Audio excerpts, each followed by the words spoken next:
అసలైన తెలంగాణ ఉద్యమ పోరాట యోధులైన విద్యార్థులు ఉడుకు రక్తంతో తెలంగాణ ఉద్యమాన్ని ఉవ్వెత్తున ఉరకలెత్తించి 4 కోట్ల ప్రజల ఆకాంక్షను నెరవేర్చిన ఈ నవ తెలంగాణ వీరులు కనుమరుగైపోవడానికి కారణం ఎవరు?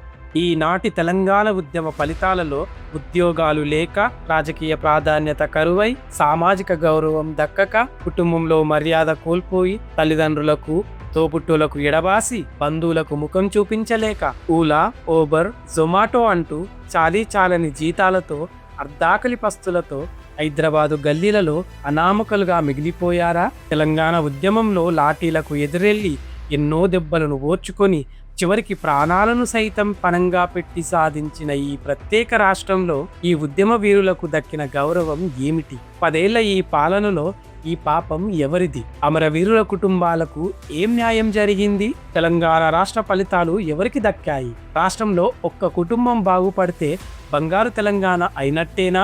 మిత్రులారా, ఒక్కసారి ఆలోచించండి.